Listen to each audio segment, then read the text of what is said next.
Okay, great. So we actually have Joseph and Carl both here as investor panelists. So they'll go ahead and give us a little more information about what they do. Joseph, you want to go first? Certainly. I have been involved with coaching startups for about 10 years now. Started going back to around 2015 here in Houston at the Houston Tech Center. And that evolved into another group called the Global Energy Mentors. Most of the work we're doing is with anything that at that point, friends and family to pre-seed and seed investing levels. And most in my area, of course, is energy technology, oil and gas, renewables, and so forth. And so I now participate in these kinds of activities, and I got connected with 10 Capital. Oh, it's been about a year now since Hall and I connected. So that's what I do. Thanks, Joseph. Carl?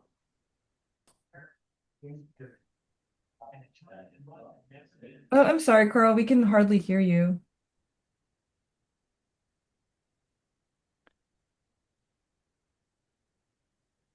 He must have a problem on his end, Gabriella. There you go. Is that any better? Yeah, Yep, he's that's great. back. Okay. Okay, good. Yeah, Carl Meyer. I've worked with startups for about 20 years now. My background's primarily financial, CFO, and I've helped a number of companies raise capital and quite a few companies grow and some of them exit. So yeah, I try and help out and participate in these types of activities, help other companies have success. Great. So we'll go ahead and start with BMI. Okay. Evening, everyone. Just share my slides. Okay, does it look like it should look? Looks great. Yeah, yeah, we can see it. Okay, thank you. Okay, so I'm Bob Neusner, president of BMI. In September of 2022, I got the call no parent ever wants to get. My adult daughter let me know she'd been diagnosed with polycystic kidney disease. She'd likely need a kidney transplant someday. I did what any parent would do. I dug into the internet. I dug. What I learned had me worried and frustrated and angry. So I'm going to use the next 9.5 minutes to describe the problem, the solution, and why BMI is a great investment. But just know there's a happy ending to the story. Okay, so real quickly about our team, I'm the president, 25 years with J&J. If you can launch it, I've launched it. Our chief medical officer is Dr. David Gerber. He's a veteran of many clinical studies. Carrie is our CEO, Paul Volovich is our CFO. Also operators as well. To give you a sense of how the field is rallying around our amazing technology, Dr. Roy Chowdhury in the upper right-hand corner there is the outgoing president of the American Society of Nephrology. So arguably the number one kidney doctor in the world. So getting back to the problem, if someone you loved had diabetes or high blood pressure and their kidney failed, they'd have two ways to stay alive. They could get a kidney transplant, in which case their prognosis is excellent. They could be forced onto dialysis because they could not get a kidney transplant. The outlook is very grim. And the patients often die while they're waitlisted for a kidney transplant. The frustrating thing is there's really not a shortage of kidneys. Nearly 90% of donated kidneys with transplant potential are being discarded because doctors can't tell if they're going to work. I'll talk about the solution in a minute, but just in terms of what is out there today for donated kidneys that could save a life, many kidneys are still transported from a donor to recipient in the ice cooler, same as you keep your beer in. There's a device called the LifePort kidney transporter that circulates an icy solution through kidneys that was approved by FDA 23 years ago. There's really been nothing since then. And you heard how broken things are and how much need there is for change. When we talk to kidney transplant surgeons and we say, what is it going to take to use these kidneys that are being thrown away? They say, I need to be able to test them to see if they're going to work when I transplant them. I get in big trouble when they don't. And I'd like them to stay alive and viable for longer periods of time outside of the body. We're delivering on both at BMI OrganBank. Just to briefly touch on the science, the standard of care today is cold preservation. That involves hibernating the kidney. The kidney suffocates more slowly. With our partners at Duke University, we have perfected room temperature preservation. What that means is we keep the kidney outside of the body, but alive in a functioning state. Then you can test the kidney to see if it works. And by the way, we've kept human kidneys alive for 3 days with our preclinical devices. Underneath the hood then, and I'll show you a picture of this desktop printer size device in a minute. There is a shoebox size device that keeps the kidney sterile, that holds it. We pump a proprietary solution through it that's optimized for room temperature, perfusion. We use a custom oxygenator from Terumo, a large med tech company that just bought another perfusion company for $1.5 billion. Right? And then that solution goes through a patented proprietary pump that delivers a heartbeat to the kidney. That kidney does not know it's outside the human body. It's functioning as Mother Nature intended. And I hope you all agree, copying Mother Nature is usually a good strategy in the life sciences. There's a picture of the device on the left and our technician chip. And you can see this kidney outside the human body is producing the two things that doctors look at in living patients to tell whether a kidney is working well. It is producing urine in the upper right-hand corner, and it is doing something called a creatinine clearance test, which is in your annual lab test from your doctor, assuming you get an annual physical. No other company can do this in a practical way that supports a decision to transplant a kidney that would otherwise be thrown away. What you see here, moving left to right, this is a kidney over 24 hours on our device. On the left, that kind of mottled marble look, that's what's called a marginal kidney. Those are the ones doctors are afraid of, right? You see moving to the right, this kidney was placed on our device. It cleaned up. We could not transplant this kidney, but we perfused it with whole blood to show what it would look like if transplanted. The most important thing is the quote on the right of the slide.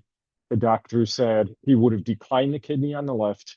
He would have transplanted the kidney on the right. Every time we can do that, it's a life saved. It's also about $500,000 saved for a payer like Medicare. Last science slide, and then we'll talk business model and investment. I meant to mention at the beginning, we now have an FDA breakthrough device designation, and I want to explain why. You heard the standard of care device today is called LifePort, that cold perfusion device. The one thing that a transplant surgeon never wants to see when they transplant a kidney is that they have to put the patient back on dialysis, even for a short period of time. It's called delayed graft function, and it correlates with longer, more expensive hospital stays, but also bad outcomes over the long term for the kidney transplant itself. We did a head-to-head study, our device versus the standard of care LifePort. The rate of delayed graft function with LifePort was 40% in our preclinical study. These are pig kidneys, by the way, and pig transplants, just like people, for kidneys anyways. Yeah, the rate of delayed graft function for the standard of care device was 40%. We had no instances of delayed graft function. That's a very important clinical finding. That's the endpoint that will be used in our clinical study.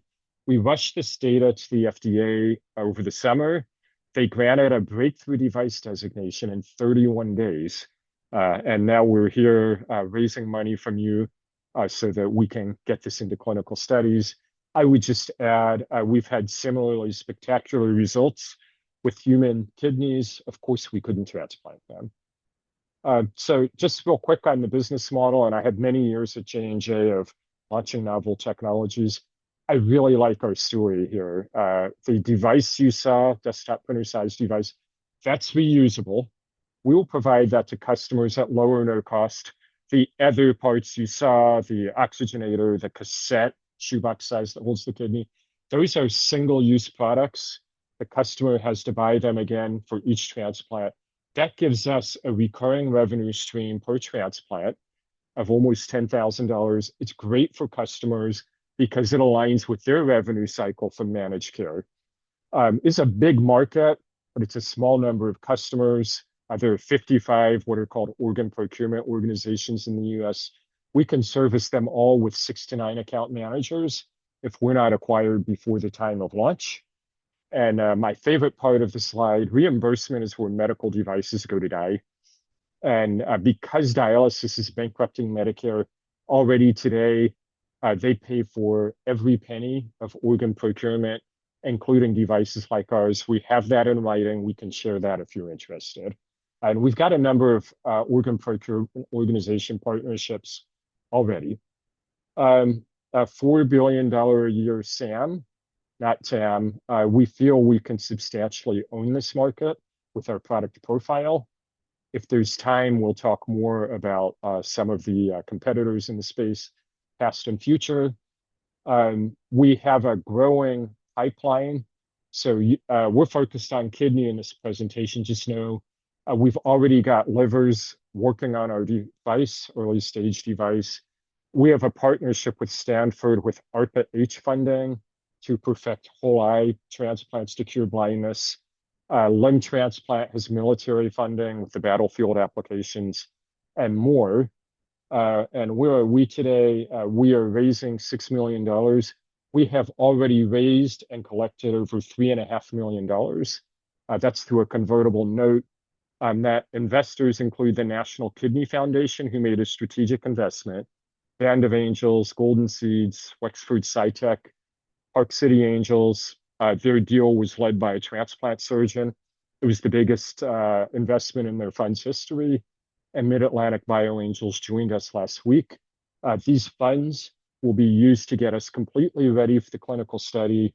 The next round, Series A, will pay for the clinical study. Thank you for your attention. I would love to hear your questions. Great. Joseph, or do you have any questions? Yeah, let me start out. Did I hear you correctly that you are currently proving this with pig kidneys, but not yet human kidneys? Is that correct? Yeah, correct. So, and Okay. you may very well, pig kidneys are being transplanted. So it's a good model, but we need to do the clinical study before we can put them in humans. Okay, well, this is particularly touching because I'm 71. I've had a heart attack 3 years ago, and I have stage 3A kidney disease, Okay. which says that I'm about 60% efficient now, and I want to slow that down, obviously. So this is very interesting. What's your survivability rate with the pig kidneys? Oh, Yeah. in terms of our preclinical Yeah, data, yeah, all of the pigs, and we follow for a week, then the pig is sacrificed, but every right. pig survived with our device. Okay. With the life port, 2 of them did not survive, and others had delayed graft function. Okay. And then as to the customer base, you mentioned 55 organizations. Does that include major hospital complexes like we have here in Houston, Cleveland Clinic, Johns Hopkins, Mass Mutual? I don't understand. I'm an engineer from the energy industry, so I don't understand that industry, how that works. But how does Yeah. this actually get to market there? How do you connect on that? Yeah, thanks, Joseph. By the way, I'm an engineer from Rice in Houston, so love the background there. Well, I'm a fighting Irishman, and we used to fight all the time. Oh, So yeah, we go way back. probably literally We back in go the way day. back, my friend. There we go. Yeah. Yeah. Hmm. Okay, so just for the group to know, it's a great question. Yeah, kidneys. Somebody dies, they have made the gift of life. They're willing to donate an organ. Hmm. Uh, it is the job of 55 organ procurement organizations to get the kind of put the kidney in a national database, figure out which transplant surgeon will take their patients and get it there. Those 55 organizations each have, they're nonprofits. They've each got like a geographic Okay. boundary. Yeah, and I think yours is in Dallas, by the way, if I'm not mistaken. All right. So that's the 55 I'm talking about. Many of them are owned or affiliated with a big hospital system, though. And there Yeah, are because two, it would yeah, seem to me that you need to be doing some marketing or selling all the way through the entire value chain of those organizations and into the major hospitals who really excel at doing the transplants, so that that's they perfect. want they create a demand pull for you. Yeah, yeah. I think I learned in my prior job the real key is you market to your customers, and then they create the pull Exactly. for your customers to buy. Okay. I Yeah. I will stop there and yield to Carl. No pressure, Carl. There you Yeah. go. Yeah, I guess with the, I guess I'm looking at the kind of the cold chain aspect of it.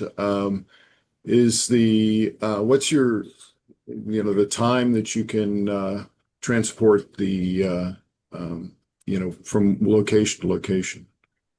Yeah, yeah. And I think I would call ours warm chain. No pun intended there. So yeah, yeah. We procured discarded human kidneys from an organ procurement organization. We have put 12 on our devices. Almost all of them went three days, and it could have gone longer, but that'll get you anywhere in the United States. And we had to send our poor technicians home to go to bed. So, so yes, that's kind of the downside scenario is 3 days. Okay, that's seems pretty long. Yeah. Um, Very good. And I don't know, what do you see your biggest challenge at this stage? Yeah, it's a really good question.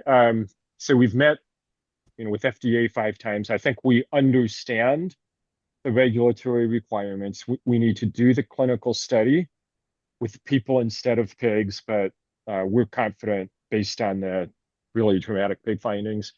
What's a little risky in terms of timeline is how long it will take to recruit transplant patients to be in the clinical study.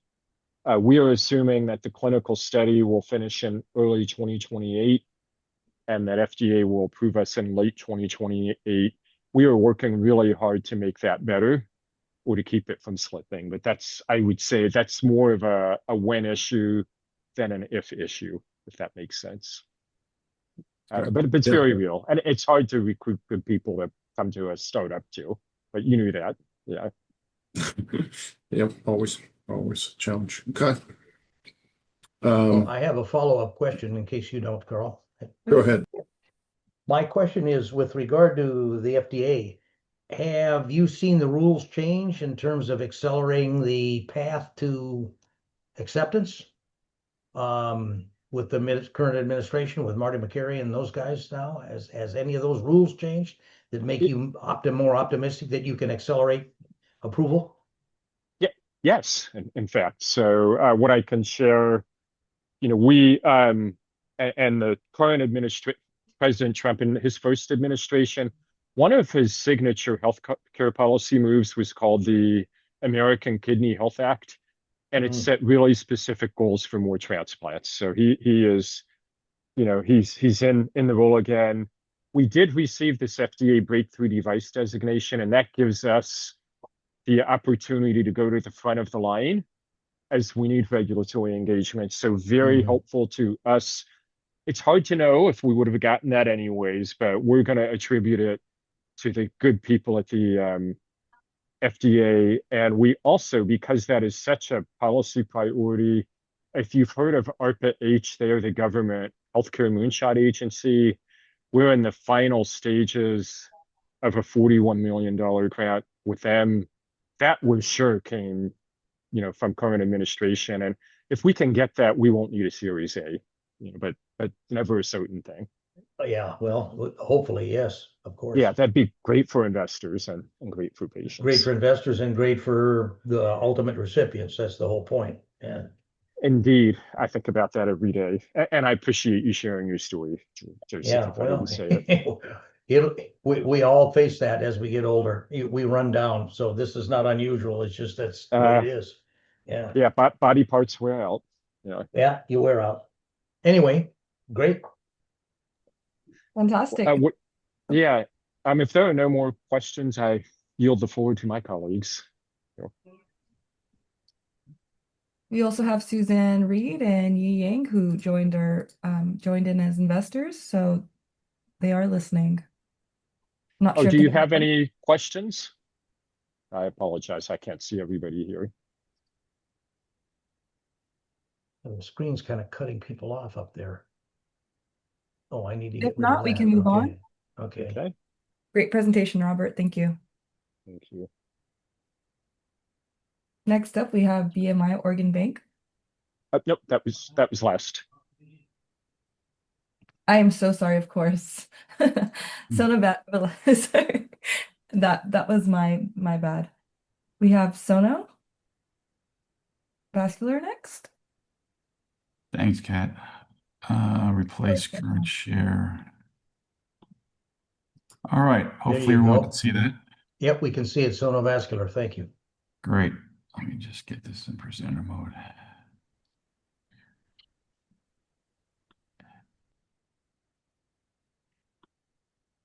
Excellent. Well, hello, everyone. I appreciate the time to introduce you to SonoVascular.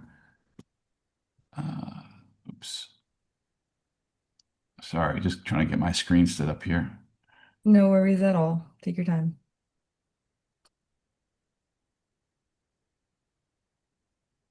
Okay. We can still see that? We sure can. Excellent. Thanks. So I'm the founder and CEO of the company. My name is Dan Este, and I'm going to talk to you today about how we're redefining how clinicians approach blood clot management.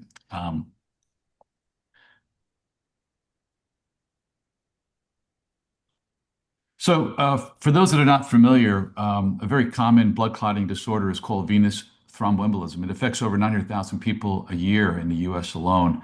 A number of factors, as you probably know, that contribute to clotting, prolonged immobility, travel dehydration, could be recent surgery, trauma, hospitalization. A lot of people have these issues when they're in the hospital, and even people who are genetically predisposed to this. There are about 100,000 deaths a year associated with both deep vein thrombosis and pulmonary embolism, which is basically, if you break down VTE, it consists of both DVT and pulmonary embolism. One interesting data point, too, is about 25% of patients that just receive anticoagulation therapy will experience a recurrence of DVT within 5 years. And that's what's really leading to new therapies. And so today, the standard of care has been oral anticoagulation, where the patient goes to the hospital symptomatic, they do a diagnosis, and they send the patient home with these oral anticoagulants. But this does not provide early resolution of the clot burden nor the symptoms, which is why you're seeing catheter-based intervention really increase dramatically in recent years. And we'll see here in a second, the projection is this will overtake anticoagulation over the next several years, because catheter-based intervention does provide early and rapid resolution of the clot burden and the symptoms.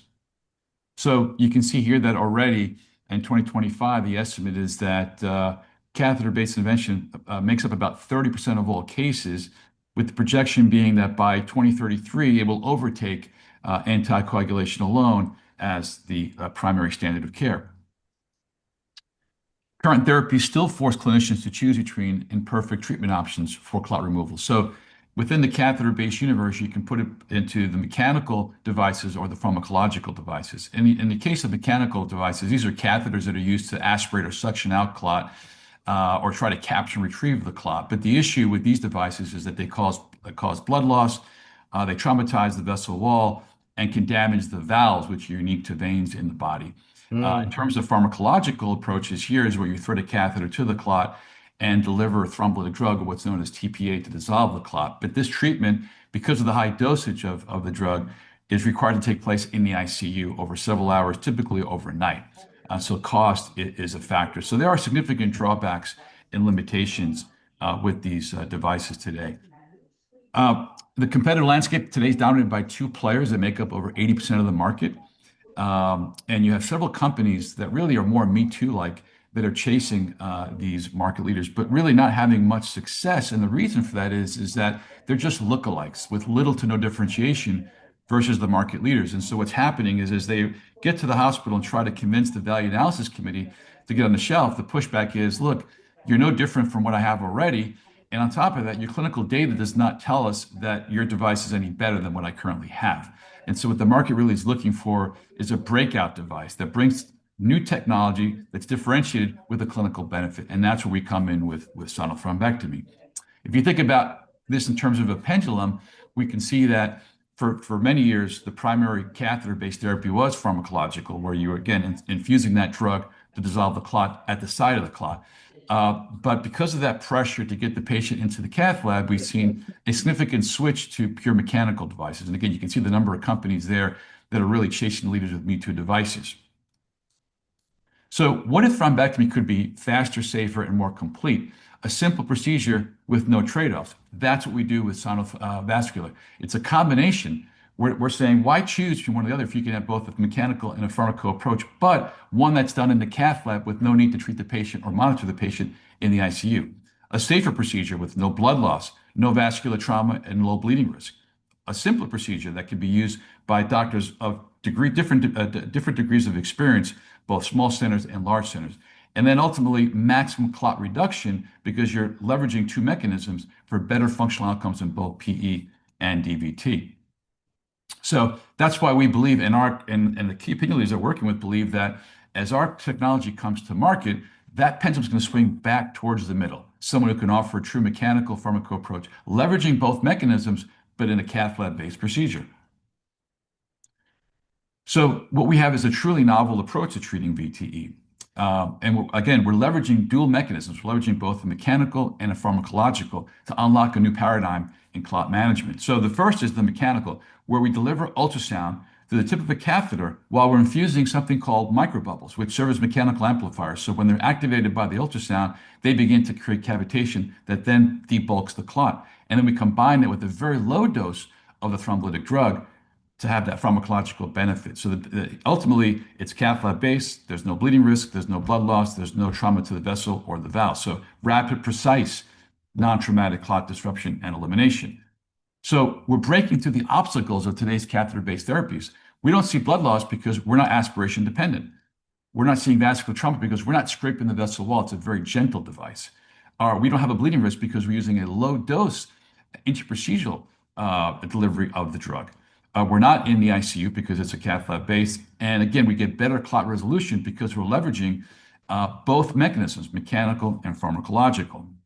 So how the system works, this is a 12 French catheter. Translated, it's about outer diameter of 4 millimeters. Again, you can see the distal tip here. We have a transducer with several channels where we can infuse the microbubbles in the drug, but also track over a guide wire. And again, this gives us the ability to be much more precise. And we have a steering mechanism where we can direct the tip to different parts of the clot. And this allows us to treat both small and larger vessels. Oops. So just to unpack the science a little bit more, we did a lot of work here to understand how do you optimize the balance between stable and inertial cavitation. When the bubbles first enter the field of energy, they begin to oscillate. That's called stable cavitation or microstreaming. That begins to loosen the clot fibrin, but it also allows us to get better diffusion of that low dose thrombolytic drug. And then a certain percent of the bubbles will reach an inertial state where they actually rupture, creating the greatest mechanical force and breaking down the clot. We did a lot of work to master the recipe of how you get that optimal balance, and we did file a patent around this. Here's a visual illustration. Again, you can see the bubbles entering the field of energy once they exit the catheter. They get activated. You start to see that stable and inertial cavitation, breaking down the clot and allowing that drug to diffuse more effectively into the clot.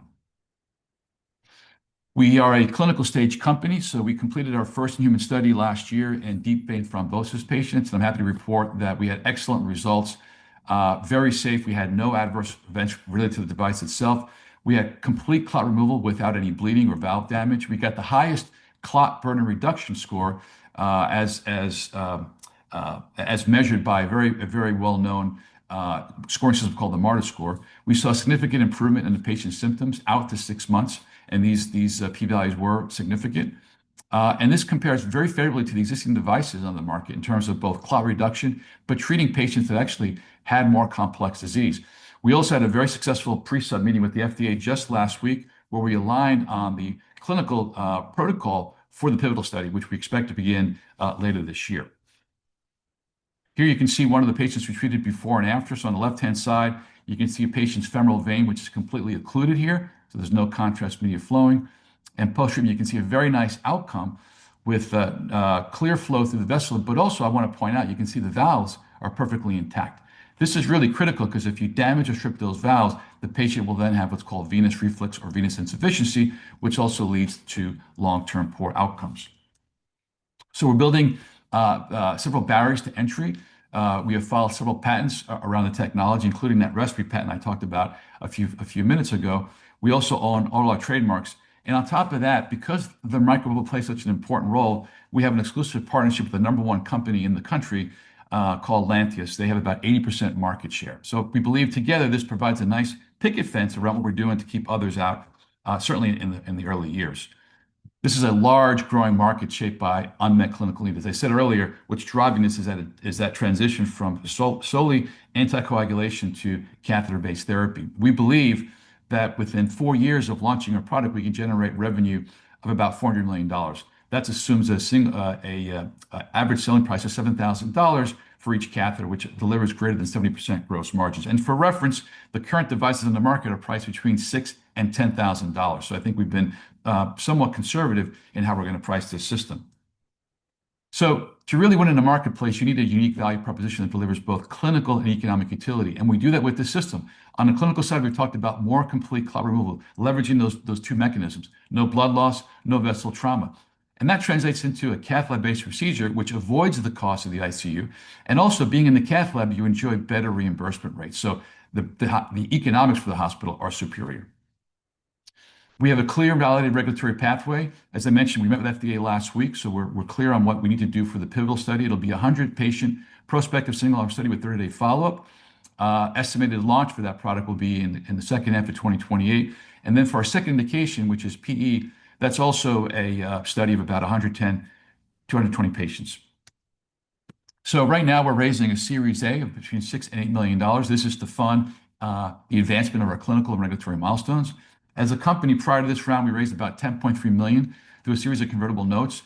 We had our initial close on the Series A last month, where we raised about $1.4 million. And in addition to that, we converted all the existing notes. So now the cap table is quite clean with just the preferred and the common. So there's two key milestones we're looking to achieve with this funding. One is building on the success we had last year for deep vein thrombosis. We'll now do a feasibility study in pulmonary embolism, which is scheduled for Q2, Q3 this year. And then second is to secure FDA approval for IDE to begin the US pivotal study for DVT later this year. We are positioned for acquisition here. I think most of you probably know that 95% of medtech exits are M&A related. You can see some very nice M&A comparables here. In fact, just last week, one of the leading companies was acquired by Boston Scientific for $14.5 billion. And this is 1 year after the other major competitor was bought by Stryker Corp for about $5 billion. So there's several companies that we're talking to. We have NDAs signed with several companies as well.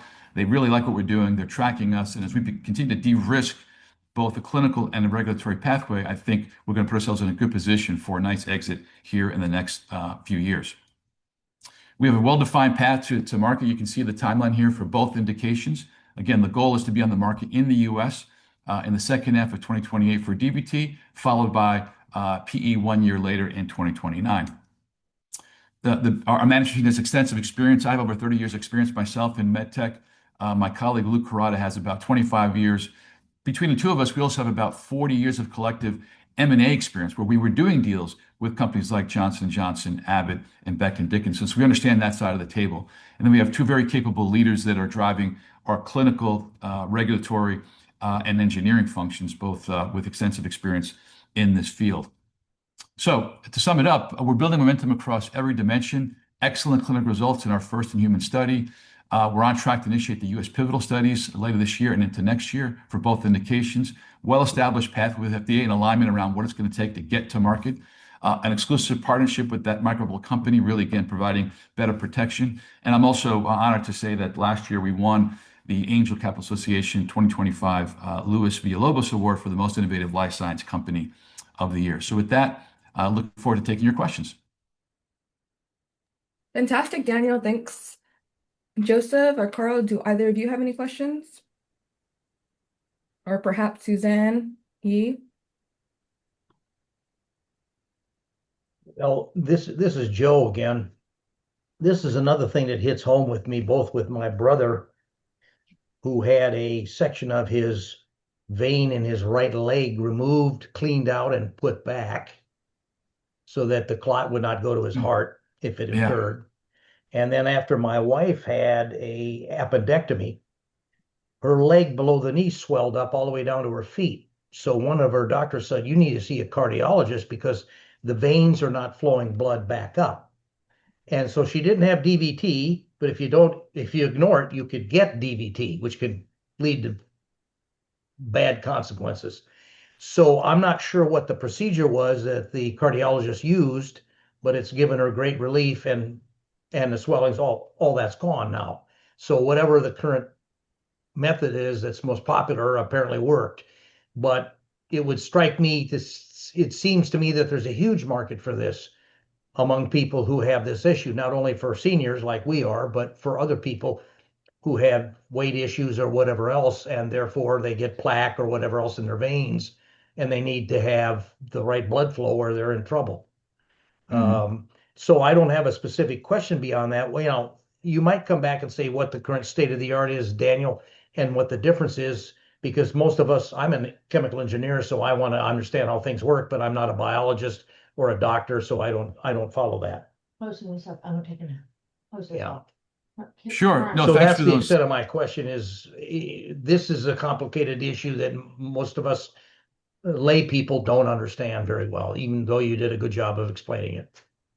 No, thanks. Thanks for those comments. A couple of things. One, the challenge with clotting, it sounds like this is what happened to your family member, Yeah. is that if the clot's not treated early, the clot will transition from what's called an acute phase to a subacute and ultimately a chronic phase. Mm-hmm. And what's happening there is actually the clot is transitioning to a collagen matrix or fibrous scar tissue. It goes from being actually red blood cell rich or red to white rubbery Yeah. substance that basically becomes part of the vessel wall. Once it gets chronic, it's very difficult to treat.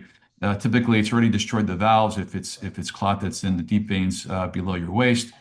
And then it requires a much different approach. And ultimately, many patients don't do well over time. So that's why you're seeing also this earlier intervention with catheter-based therapy. I brought this slide up again because one of the points I made is that 1 in 4 patients that just get anticoagulation alone will come back with recurrent DVT. And unfortunately, you don't know which patient's going to fall into that 1 in 4. I can tell you now, having been in this for several years, if I develop a DVT and go to the ER and they said, we're sending you home, I'm saying, thank you very much. I'm going to see the vascular specialist because I want to understand if they believe I should get that clot out now, because I don't want to be that 25% that comes back where it's too late. So again, anticoagulation really is good at preventing new clots from forming, but for Yeah. some patients, it's not going to treat the existing clot. Yeah, and one of the things I didn't understand is how many the valving system inside the blood flow that has to work properly like a pipeline in Yeah, order to control the flood and to move the blood through it. It's not just one big pipe.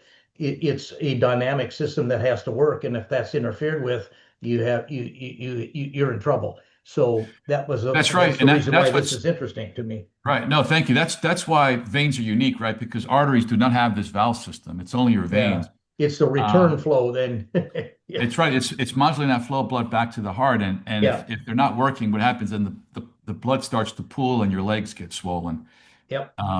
So this device is much more gentle and allows you again to treat the vessel but preserve the valve integrity. Yeah, my wife said it wasn't without pain, the procedure, but at least it worked. So Yeah, anyway, I'm glad Daniel, she's doing well. we Yep, do have a few questions from the audience. Suzanne asked, sure. where are you in your raise, and have you started conversations with possible acquirers? Sure. So as I mentioned earlier in the presentation, we did our initial close a few weeks ago with about 1.4 million in financing.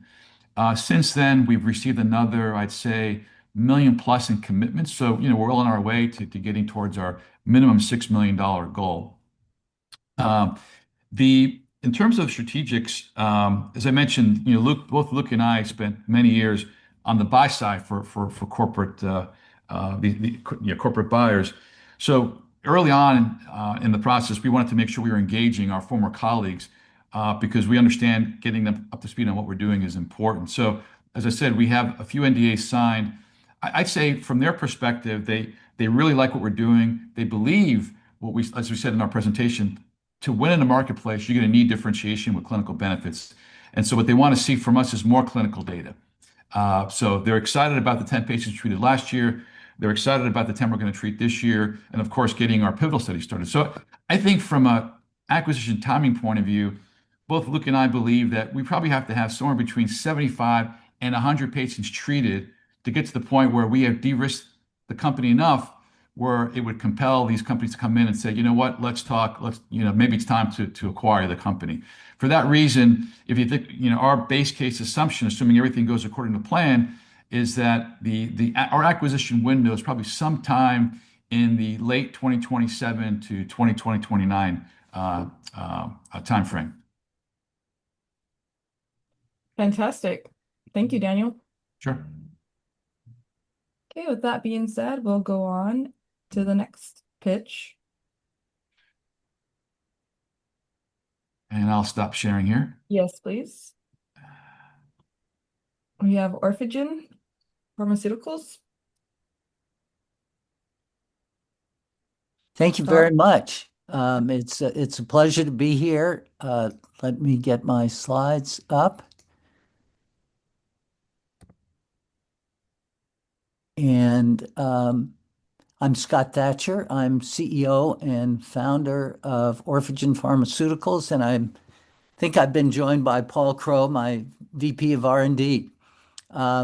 We're raising a $2 million safe note for a very exciting project to unlock a non-dilutive support and start a phase 1 trial for a first-in-class small molecule drug for adrenocortical cancer, which is basically untreatable today by medical therapy. So we believe OR449 could be transformative for this highly aggressive cancer, which you find in both adults and children, a global population, I think, of around 2,000 people. The opportunity is that the current therapy is minimally effective. Our target, which is new to the industry, appears central to tumor survival. Will be a significant treatable population supporting a billion-dollar market, we believe, and we're close to starting a clinical trial. The FDA is supportive if we do our job right and will accelerate approval for a novel therapy. Sarah is unfortunately a typical patient. ACC patients are often younger. She was diagnosed with an aggressive tumor, went to Dana-Farber in Boston, got surgery. The one approved drug, mitotane, chemotherapy, failed to address the tumor. Salvage immunotherapy was attempted. She passed away in less than a year, and that's not unusual. Median survival in adult ACC is about 15 months. The opportunity, of course, is for precision therapy in ACC. Just an overview of the problem. FDA's one approved drug is mitotane, approved 50 years ago, no efficacy in randomized trial. It's quite toxic. It has a long half-life. The dedicated clinicians that we know have thrown everything they have against ACC, occasionally small progress, but no clear survival benefit. And if you go to the NCCN, which reviews therapy, they say look into a clinical trial if you have metastatic disease.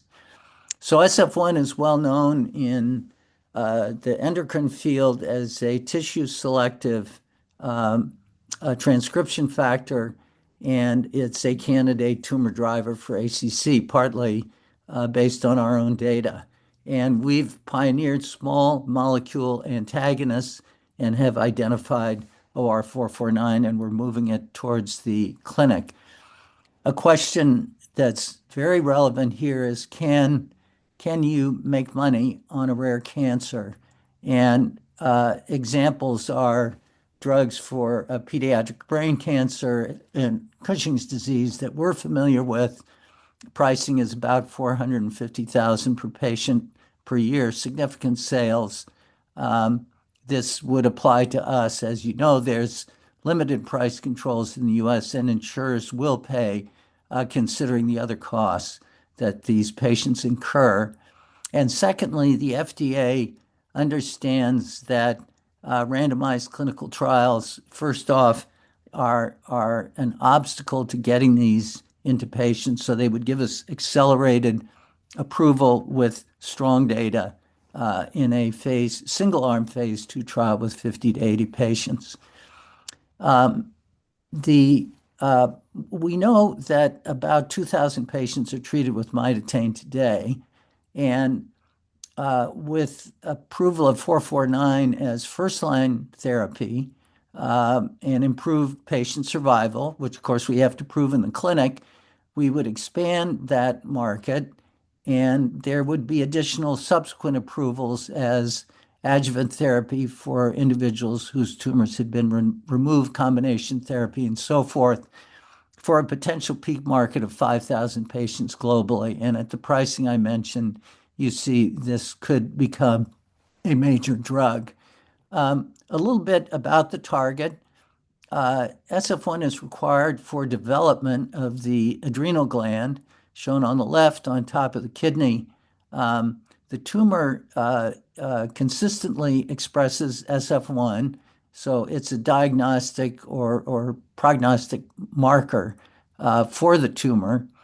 And the function of SF1 is similar to estrogen and androgen receptors, which are the major targets in breast and prostate cancer, both required for development of the tissue and present in the tumor itself.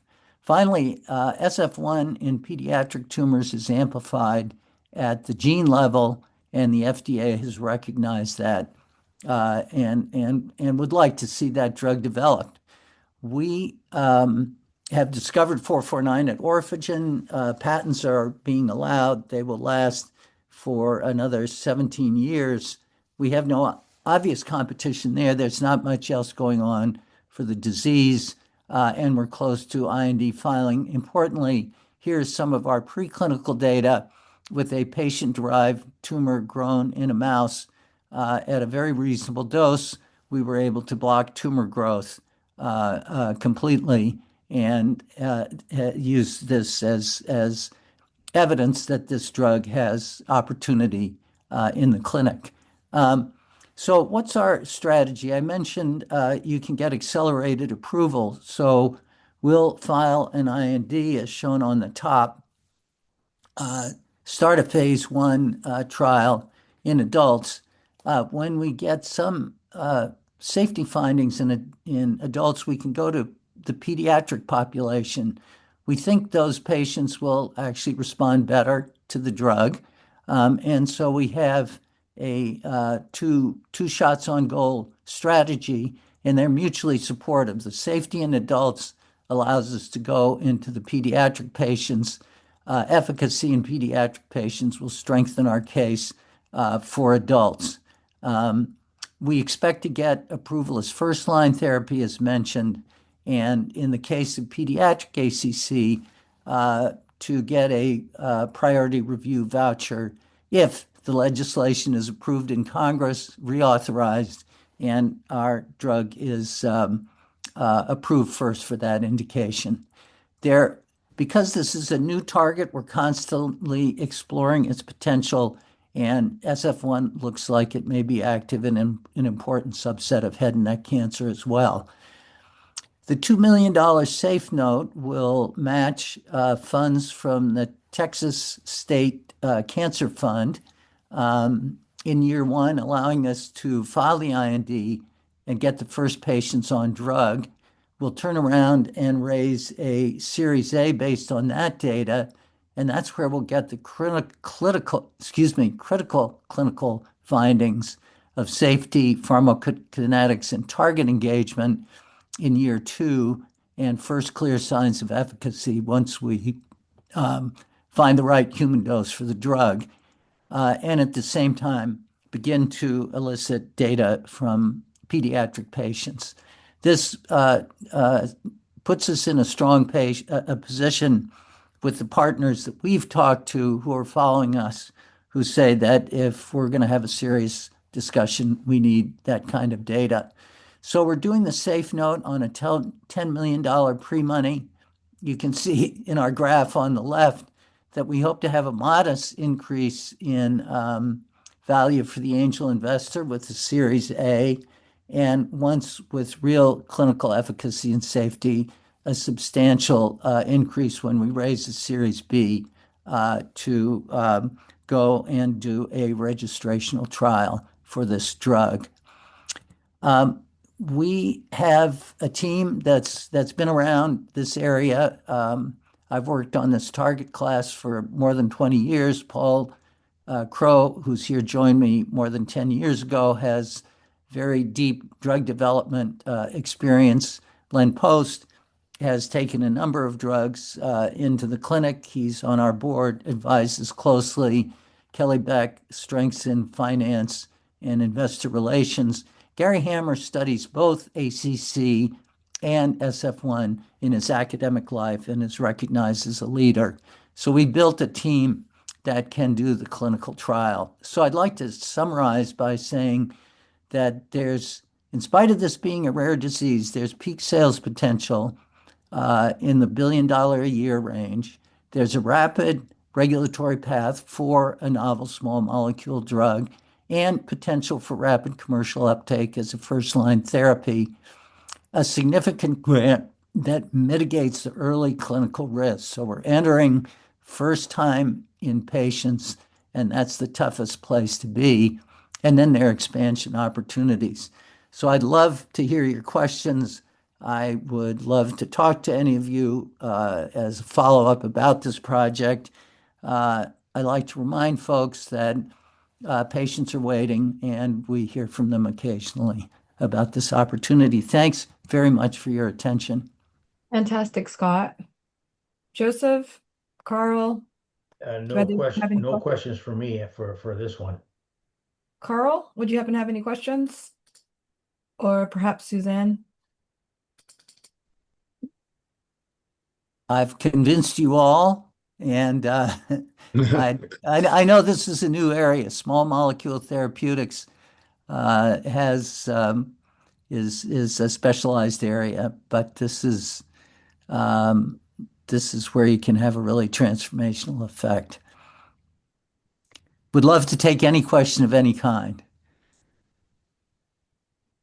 Sorry. What When you what do have you your revenue projections, is that worldwide or primarily US? The $1 billion is worldwide. So of the 5,000 patients, we think 1/4 to 1/3 will be in the US. And if we're able to take revenue of about $500,000 per year for those 1,200 to 1,500 patients, then we're well north of 500 million.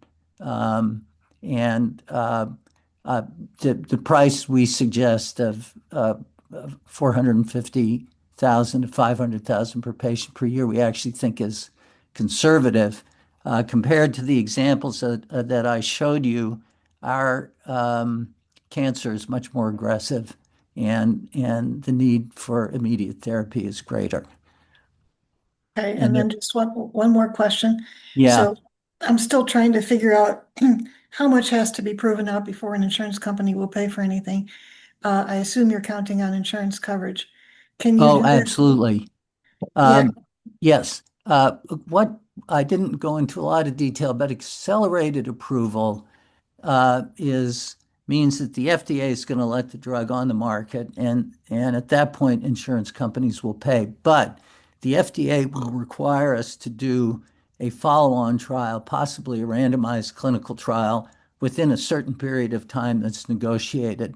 So I think the insurance companies will come in at the time of accelerated approval, but they'll be watching the follow-on trials very carefully. And then we'll be doing additional trials, or our partner, to get get approvals as adjuvant therapy and potentially combination therapy. Okay, thank you. Yeah, it's a well-established, well-traveled road. Okay. Okay, I will also turn over the rest of my time. And thank you very much. No problem. Thank you, Scott, for your presentation.